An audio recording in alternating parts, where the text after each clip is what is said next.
Mic लगेगा सामने देख के आप बोलिए। अस्सलाम वालेकुम। जो इस वक्त महाराष्ट्र को कुछ लोग सोच रहे हैं कि यूपी बिहार बनाएंगे हम, तो ये तो हम हरगिज़ होने नहीं देंगे।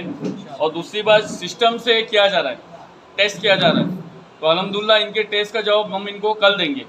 इन्होंने जो है 14 जुलाई को कोल्हापुर विशालगढ़ वाली घटना घटी, उसके बाद 15 अगस्त को जो है एक खबीस, मैं तो उसको महान मानता ही नहीं हूँ, हमारी नज़रों में महान वो है जो लोगों की मदद करे, वो भले गैर मुस्लिम क्यों ना हो, चाहे वो पुलिस डिपार्टमेंट हो, बीएमसी डिपार्टमेंट हो, कोई भी डिपार्टमेंट हो, महान वो है जो इंसान हो के इंसानियत का काम करे। ये महान है नहीं, ये गुस्ताख है और हिंदुस्तान का गद्दार भी है, जिसने एक धर्म को निशाना बनाया और उस धर्म को निशाना बनाते हुए हमारे पैगंबर जनाब मोहम्मद रसूलुल्लाह सल्लल्लाहु अलैहि वसल्लम की शान में गुस्ताखी किया। और वो खबीस ये बोलता है कि जिनके आदर्श ऐसे रहेंगे तो उसके फॉलोवर कैसे रहेंगे। उस खबीस को मालूम पड़ना चाहिए जहाँ से दीन फैला, मदीना शरीफ सऊदी से, आज वो जाके देख ले, उस जगह पे सोना निकल रहा है, मगर वहाँ इसके जैसे बकवास करने वाले मौजूद नहीं है। और इस्लाम पूरी दुनिया में मौजूद है, इसके जैसा बेहुदा बात करने वाला मौजूद नहीं है। और ये अगर सोच रहा है कि इस तरह बोल के, और हिंदुस्तान के मुसलमान तो खामोश थे मगर महाराष्ट्र के मुसलमान कभी खामोश नहीं रहेंगे। हमने ये फैसला किया है कि कल 3 बजे 23 अगस्त बाद नमाज जुम्मा 3 बजे महाराष्ट्र के गवर्नर के पास हम जाएंगे, क्योंकि हमने 70 से ज़्यादा FIR मेरे पास ये मौजूद है, जिसमें 0 FIR भी है, एलिगेशन भी है और कलम वाली FIR भी मौजूद है जो 70 के ऊपर है। इतनी FIR होने के बावजूद, मुंबई हाई कोर्ट में जाने के बावजूद वो संत अपने आप को दाऊद इब्राहिम और उसामा बिन लादेन समझ रहा है, तो ये उसकी गलत फहमी। हम महाराष्ट्र के संविधान पे भरोसा करते थे, करते रहेंगे, मगर ये कोई ना सोचे कि संविधान के नाम पे हम अल्लाह उसके रसूल की तौहीन गुस्ताखी सुनेंगे, तो ये कभी नहीं हो सकता। इन्होंने 14 जुलाई को कोल्हापुर में हमला करवाया, उसके बाद 15 अगस्त को हुजूर की शान में इस खबीस के जरिए गुस्ताखी कराया। इसी 15 अगस्त 2024 को नासिक में जुम्मा के वक्त जानबूझ के रैली निकाली बांग्लादेशियों के नाम पे। बांग्लादेशियों का मुद्दा ये है, बांग्लादेश की प्रधानमंत्री शेख हसीना नरेंद्र मोदी के साथ में हाउस में मौजूद है और बांग्लादेशियों के नाम पे जगह जगह पे मुसलमानों को मारा जा रहा है। तुम अगर एक बाप की औलाद है ना, पूरे बजरंग दल, विष्णु हिंदू परिषद और जितनी भी ये सेना है ना, ये आए हमारे घरों के पास आके दिखाए। मेरे चेहरे पे भी दाढ़ी अल्हम्दुलिल्लाह, मैं भी कुर्ते पजामे पे रहता हूँ। कौन कितने बाप की औलाद है हमारे पास आके दिखाए। ये इक्का दिक्का चुनने के गरीब मुसलमानों पे हमला करने वाले ये सोच ले कि मुसलमान सिर्फ गवंडी भिवंडी मुंबई महाराष्ट्र हिंदुस्तान में नहीं, पूरे दुनिया में मुसलमान मौजूद है। और कलमे की बुनियाद पे इधर से मैं नारे तकबीर बोलूंगा, पूरी दुनिया में अल्लाह अकबर के जवाब आएगा, ये सुन ले। और दूसरी बात ये सोचे कि अल्लाह रसूल की शान में गुस्ताखी करके हम वो यूपी वाले नहीं है कि आप क्या बोलते हैं, हम फैसला करने वालों में से हैं। और हमारा फैसला ये है महाराष्ट्र के गवर्नर साहब से कि उस गुस्ताख को गिरफ्तार किया जाए।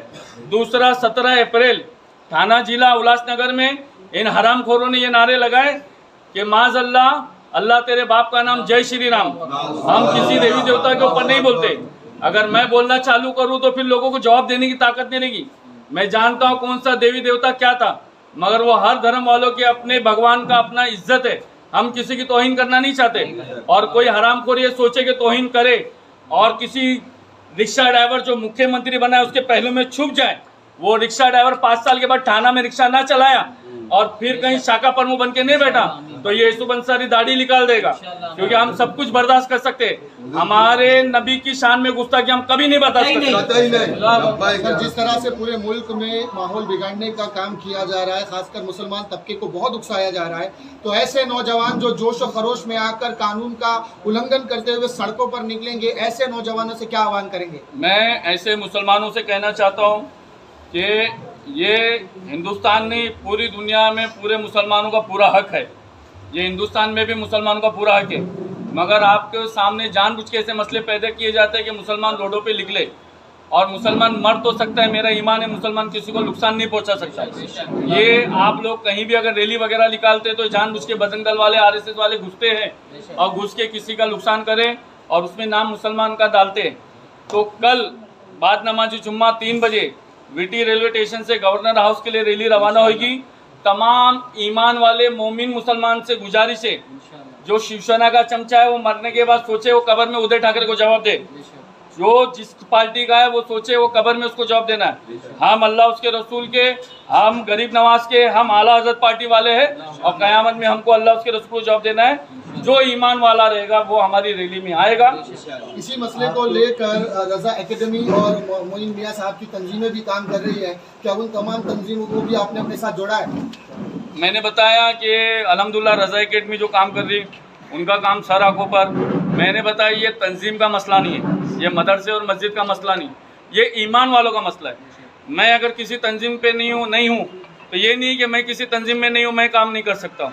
हर ईमान वाले मुसलमान पे फ़र्ज़ ऐन है वो अपने ईमान के जज्बे के साथ में आए और गवर्नर हाउस में जाके ये कहे कि गुस्ताखे रसूल को गिरफ्तार करे।